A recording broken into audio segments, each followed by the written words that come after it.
Olá pessoal, professora Vanessa Anguinoni por aqui e hoje nós vamos falar de artrose. Vamos falar sim da bioquímica por trás dessa doença que é muito incidente, principalmente ao envelhecer. Vamos para o nosso quadro Bioquímica Processos Patológicos.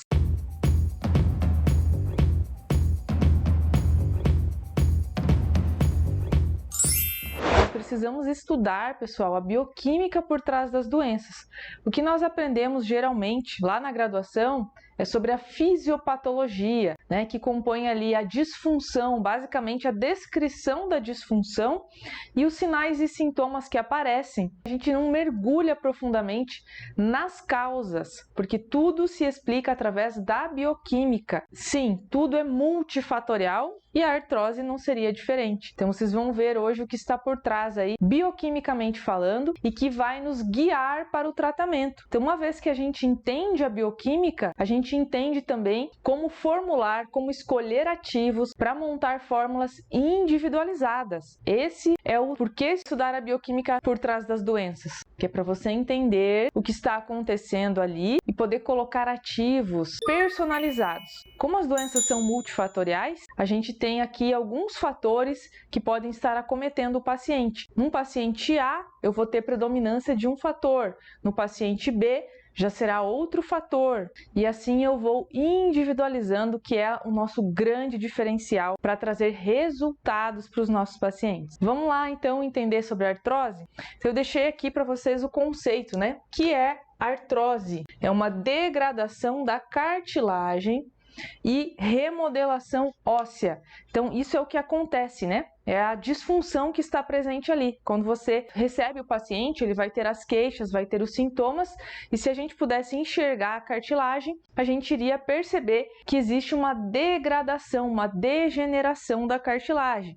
Tem algumas figuras aqui que podem ilustrar para a gente o que está acontecendo ali. Então, existe aqui, ó, a perda do tecido cartilaginoso aqui, ó, tá vendo? Tá representando aqui nessa figura. Mais uma vez aqui a representação, né? A perda da estrutura original. E aí eu começo a ter, então, o contato do osso diretamente com a outra estrutura óssea, né? Cadê aquele amortecedor? E aí, quando fala em remodelação, o remodelamento, a gente está falando disso aqui. Então, como existe ali uma inflamação crônica, que vocês vão ver que tem uma inflamação crônica de baixo grau, tá? Constante e crônica, uma agressão constante aqui nas articulações, você vai destruindo ali a estrutura cartilaginosa e você vai tendo como se fosse uma espécie de cicatriz óssea que vai crescendo disforme. Um tecido que vai preenchendo ali depois da agressão, ele vai ficando com essa deformidade, tá? Isso aqui vai comprometendo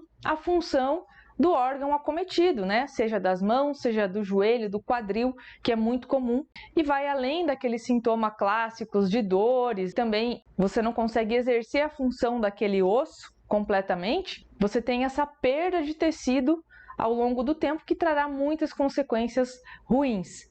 E se a gente entender a causa, a gente pode frear esses processos, né? A gente pode minimizar o que está acontecendo e muitas vezes, se for no começo, a gente pode impedir essas deformidades, a gente pode parar o processo ali inicial e simplesmente voltar a exercer a função àquela articulação. Sim, é claro, cada paciente é um, tem paciente que não vai voltar mais, né, a ter um tecido original, porque já comprometeu, demorou para entender as causas, para mudar seus hábitos. Vocês vão ver que tem a ver com hábitos, né? Qual que é a causa? Se a gente olhar aqui na lousa, a gente vai ver primeiro o quadro aqui, ó, traumas excessivos, né? Então existe aí um impacto muitas vezes. O que leva a um trauma excessivo? Um sobrepeso, por exemplo, uma articulação do joelho que está recebendo ali ano após ano um peso que não é adequado para ela, que a estrutura não deveria estar suportando aquele peso. Então você tem aí um trauma excessivo, né? Pode ter ainda aqui, ó, defeitos osteoarticulares, né? De repente algo já congênito naquela articulação ou um trauma né, que deixou uma sequela, um acidente, né, que deixou uma sequela ali na articulação e aquilo foi cada vez mais inflamando, piorando, degenerando. Então essas são as causas, né, desses grandes fatores externos. Isso é o que acontece que pode desencadear. Mas nós vamos falar das causas bioquímicas e muitas vezes o paciente não sofreu trauma. Muitas vezes ele não tinha nenhuma má formação congênita naquela articulação, né, foi envelhecendo, e aí todo mundo fala, mas o envelhecimento, né, já traz consequências. Mas existem formas de envelhecer. Se você pesquisar aí pessoas da mesma idade com um envelhecimento bem diferente, de acordo com o quê? Com o estilo de vida. A gente sabe hoje, né, que a genética, ela vai interferir aí no máximo 15%, entre 5% e 15% depende do problema. E o que vai acabar contribuindo para que a gente desenvolva qualquer doença, qualquer patologia, são os fatores epigenéticos, ou seja, as situações que eu submeto o meu corpo podem ativar ou podem inibir determinados genes. Isso já está muito claro para quem não parou de estudar, né, gente? Vocês sabem que tem gente que está lá na década de 80. Para, menina, você atrapalha eu aqui? O que caralho é esse? E a área da saúde, ela evolui, a ciência, ela evolui muito rápido, então a gente não pode parar. E a gente já está sabendo que são os fatores que interferem, né, que a gente chama de epigenética. Um dos fatores que é muito interessante é a inflamação. Então, se a gente olhar aqui, qual que é o primeiro quadrinho aqui que vai depois fazer um ciclo vicioso aqui, ó, né? Vocês veem que tem a flechinha, né? Ó, tem a flechinha que fala assim, olha, o trauma excessivo leva à produção de citocinas inflamatórias. Então, aquela pressão, né, aquele trauma, aquele movimento repetitivo, vai levar à formação aí das citocinas inflamatórias. Então, começa um pequeno processo inflamatório ali. E esse processo inflamatório, né, ele vai gerar, principalmente que interfere aqui o TNF-alfa e a interleucina 1, ele pode seguir dois caminhos, né? A inflamação. Ela pode se finalizar, aí eu vou disparar ali uma cascata inflamatória, vou produzir algumas substâncias com a finalidade de limpar a lesão, de limpar aquele território que foi traumatizado, para corrigir e voltar ao que era antes. Por isso que eu tenho ali na minha membrana celular as substâncias inflamatórias, né, que proporcionam o processo inflamatório, que é muito importante para a nossa vida. A inflamação, ela tem a sua função combater invasores e regenerar o tecido ou reparar o tecido, vamos falar assim. E aí ela se finaliza ou ela se torna crônica. E essa é uma doença em que existe uma inflamação crônica, principalmente se a origem, se a causa maior daquele trauma não for retirada. Por exemplo, não emagreceu, continua com sobrepeso, continua com movimentos repetitivos, não parou, né? De repente um atleta profissional que está forçando ali. Então, aquele gatilho não foi retirado, então provavelmente você vai ter essas inflamações se retroalimentando, né? Então faz a lesão, faz a inflamação, acho que é melhor ficar aqui, né? Tem o trauma, faz a inflamação, a própria inflamação não se resolve e aí começa a gerar mais agressão ali, porque a inflamação crônica, ela começa a gerar a presença de estresse oxidativo, como nós vamos falar, liberação de radicais livres, você começa a consumir o tecido. Nesse caso aqui, ó, o que acontece com a inflamação? O que ela provoca, gente? Tá aqui, ó, liberação de enzimas proteolíticas, né, que são as metaloproteinases. Aqui está o nome de cada uma delas, vocês já podem ir raciocinando. Uma se chama colagenase, a outra gelatinase e a outra estromilisina 1. E o que essas enzimas vão fazer ali?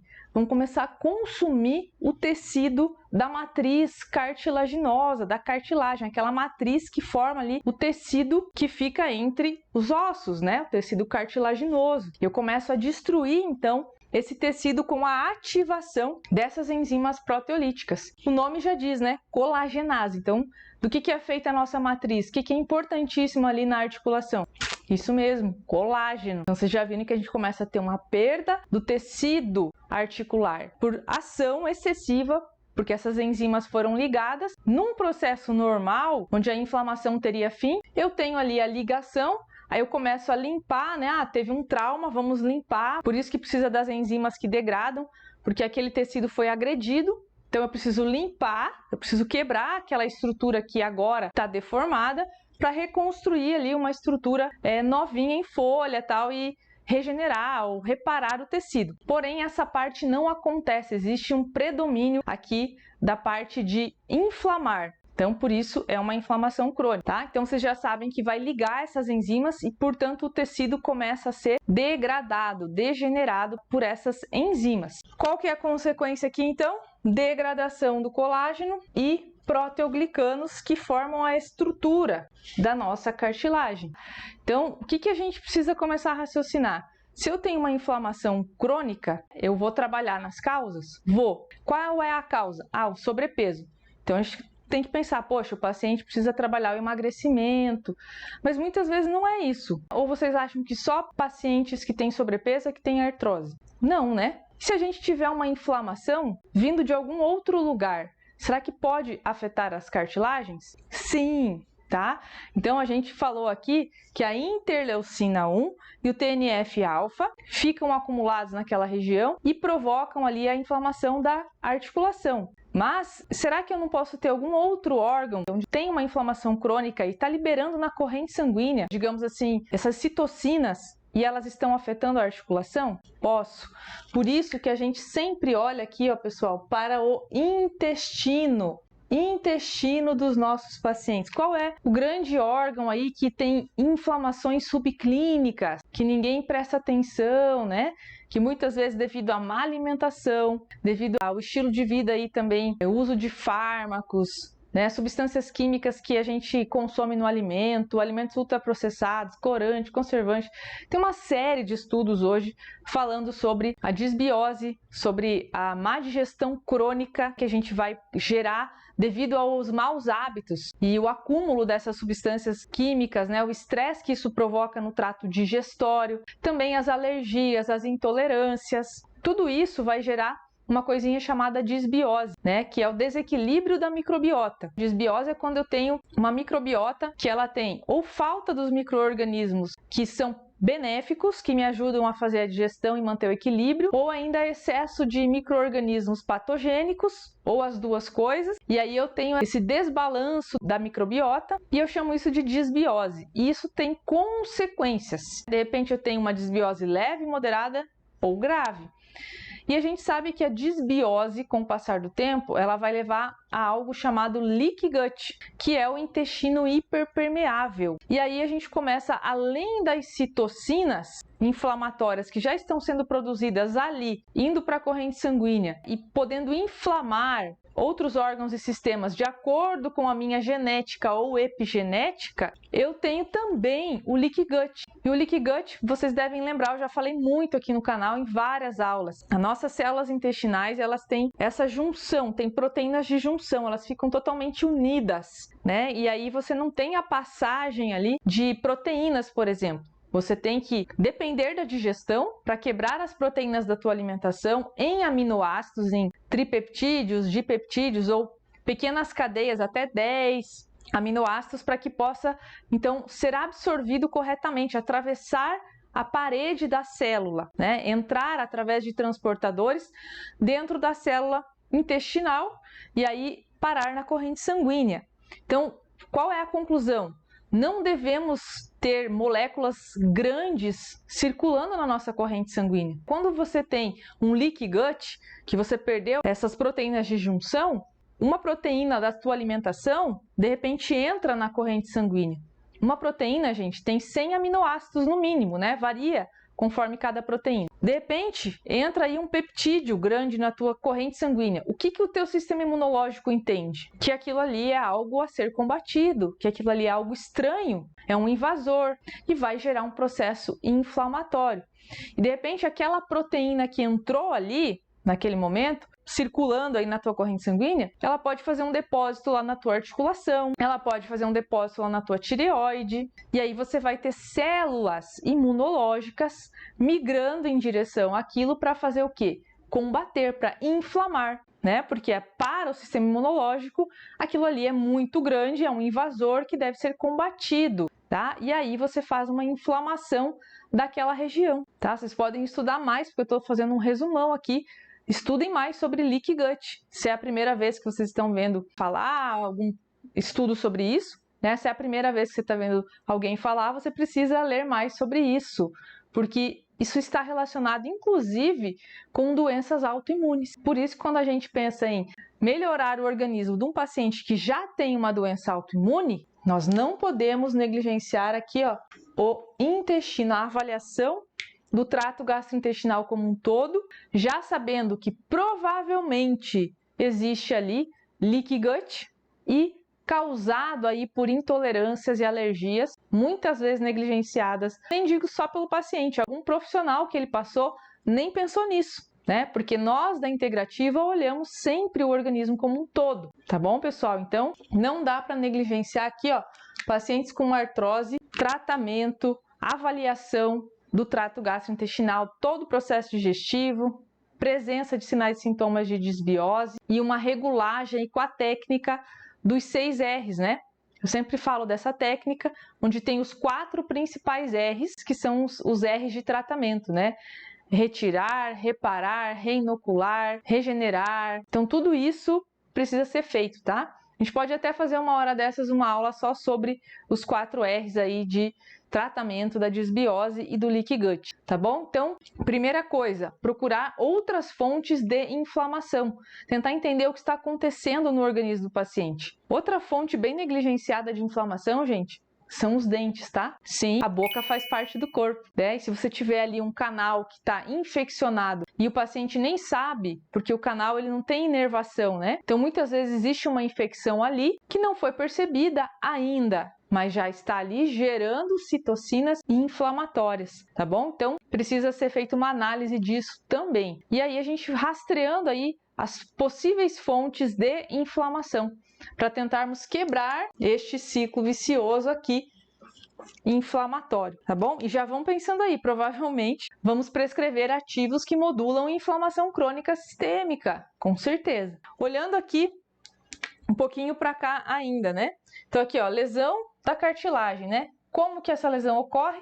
Essa ativação enzimática. E aí, a própria inflamação crônica vai gerar o estresse oxidativo, vai gerar ali a formação de radicais livres. Sim, eu sempre falo para vocês das 3 reações deletérias que estão presentes em todas as doenças, e cada vez que eu falo de uma doença diferente, sempre aparece, né? Aparece quem? O estresse oxidativo. E tem a terceira reação, que seria a glicação, e que ela, com o passar do tempo, existindo a primeira, provavelmente vão existir as outras 2. Quando a gente estuda isso lá no meu curso básico, da anamnese à prescrição, tem módulos específicos inteiros só sobre estresse oxidativo, só sobre inflamação crônica e sobre glicação. Por quê? Porque estão presentes em todas as patologias. Então a gente precisa ter esse conhecimento. E lá eu explico certinho como que uma inflamação gera o aumento de radicais livres, como que um estresse oxidativo promove uma inflamação, como que uma inflamação promove uma glicação, né? São as 3 reações que, estando uma presente, em breve as outras 2 estarão presentes, tá? Aqui na artrose predomina inflamação e estresse oxidativo, tá bom? E aí a gente tem então os radicais livres, mas não é só isso, a gente tem uma coisa chamada isquemia reperfusão, tá? Exatamente. Quando você faz uma isquemia, você faz o quê? Você interrompe momentaneamente a passagem do sangue. Então, quando você fala em articulação, por exemplo, do quadril ou do joelho, que existe um sobrepeso ou que existe muito impacto, você faz isquemia reperfusão. Você interrompe momentaneamente o fluxo de sangue de alguns microvasos que estão ali na articulação, né? Pelo movimento ou pelo sobrepeso. E aí você tem a reperfusão, assim que você muda a posição, né? Assim que você mexe na articulação, você tem a reperfusão. Não é uma isquemia crônica ali constante, senão a gente teria a falta da oxigenação, a morte do tecido, né? Mas isquemia reperfusão é isso, é quando por alguns segundos, milissegundos, você interrompe o fluxo do sangue e depois você tem a reperfusão, ou seja, a abertura novamente do vaso e a passagem do sangue. E esse processo, ele gera uma cascata enorme de radicais livres sendo formados. Tem toda uma explicação também para isso, para isquemia e reperfusão. Mas eu estou só te falando que isso acontece na articulação. Então, Existe aí uma produção a mais de radicais livres. Por isso que eu preciso ter o meu sistema antioxidante mais reforçado, se eu sou um atleta, né? Se eu vou continuar fazendo esses exercícios de impacto, ou se a pessoa tem um sobrepeso e ainda não emagreceu e ela vai continuar tendo essa isquemia reperfusão, a gente tem que já pensar, raciocinar que precisamos colocar aí os antioxidantes. Faz parte do tratamento do paciente com artrose. Então, duas principais questões que nós não podemos esquecer: a inflamação crônica sistêmica precisa ser modulada. Então, eu preciso pensar em ativos que sejam moduladores da inflamação. O intestino não pode ser negligenciado, pode estar, inclusive, vinculado a todo problema aí. Pode ter sido o gatilho para o surgimento da artrose naquele paciente. Então, eu preciso pensar em ativos para modulação intestinal. Eu preciso pensar no sistema antioxidante do meu paciente, né? Preciso pensar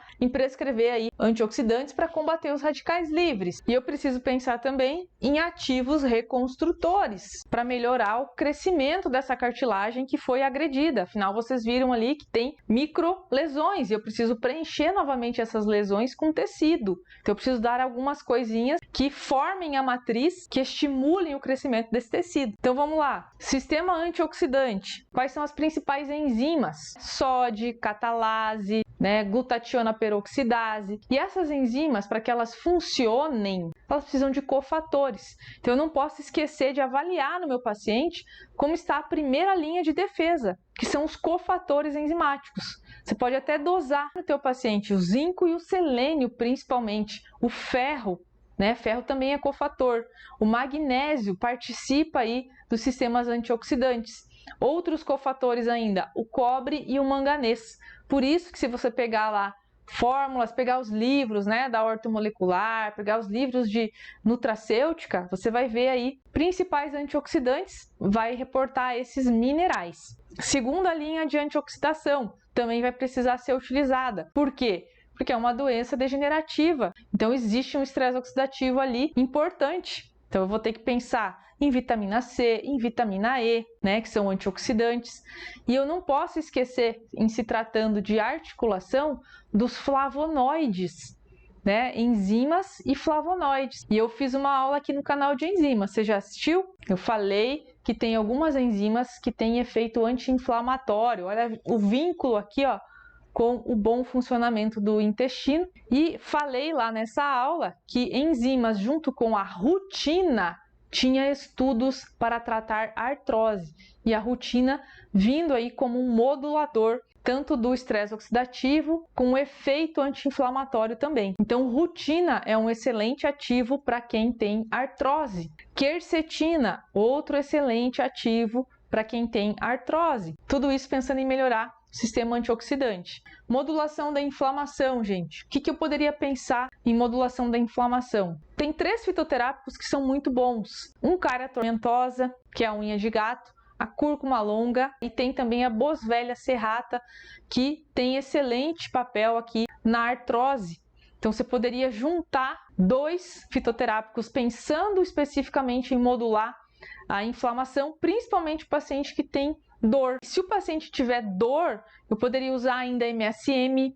Já ouviram falar de MSM? Excelente anti-inflamatório de articulação. Pensando no intestino, gente, nós temos que conhecer a técnica dos 4Rs. Muitas vezes será necessário uso de enzimas, tratar toda a técnica dos 4Rs ali, colocar lactobacilos, tudo no seu momento correto, fazer desparasitação, fazer detoxificação, mudança de alimentação, retirar alimentos inflamatórios. Então existe toda uma técnica aqui que precisa ser levada em consideração. E os ativos para reconstrução da cartilagem. Quem são eles? Sim, você já pensou aí, claro, quando eu falei do colágeno, no próprio colágeno, e tem estudos muito interessantes com o colágeno tipo 2 e também com o colágeno hidrolisado, tá bom? Só que precisa usar doses mais altas de colágeno, precisa usar de 10 a 15 gramas de colágeno hidrolisado para que consiga fazer essa regeneração. E, olha a polêmica do colágeno, precisa estar batendo a proteína diária, gente, tá? Então, meu corpo ele precisa estar nutrido, eu preciso ter proteína sendo absorvida. Por isso que a digestão é importante. Como que eu vou fazer uma reconstrução de tecido se eu não consigo ter aminoácidos essenciais para isso? Então, a hora que caiu o colágeno ali, o teu corpo não vai direcionar aquilo para colágeno, ele vai quebrar aqueles aminoácidos e vai utilizar onde o corpo precisa. Então, para termos um efeito maior, para ter esse efeito do colágeno, a gente precisa ter um pensamento do trato gastrointestinal equilibrado, um consumo diário de proteína correto, né? A gente sabe que varia de 1 grama até 1,8 gramas por quilo de peso, né? Que a gente tem que consumir de proteína todo dia. E aí, tendo um consumo adequado, uma digestão adequada, esse colágeno vai poder ser direcionado para a construção do colágeno interno no seu organismo. Então ficam aí as polêmicas, mas a gente precisa aprender a pensar, porque tem sim muito artigo mostrando efeito do colágeno hidrolisado na reconstrução de cartilagem, tá bom? E aí podemos pensar ainda em questão de reparo, glicosamina, condroitina, muito importante para reparo. Podemos pensar no ômega 3, que já vai fazer um reparo intestinal, das membranas, que já é anti-inflamatório, tem um efeito, né, anti-inflamatório. Então, esses 4 pontos aqui você não pode negligenciar e avaliar o teu paciente. Qual será que é o ponto que mais é importante naquele paciente que está na tua frente? O que você não pode deixar de fazer? De repente você dosa o selênio e o zinco e tá ok. Então você vai para os outros pontos que eu estou falando aqui, tá bom? Espero ter ajudado. Se você gostou, curte, compartilha. Se inscreve aqui no canal que eu estou sempre colocando conteúdo relevante. E se você é paciente, está procurando tratamento, você pode entrar em contato também com a Clínica Modulare, que as meninas vão te atender e te orientar da melhor maneira. Um abraço!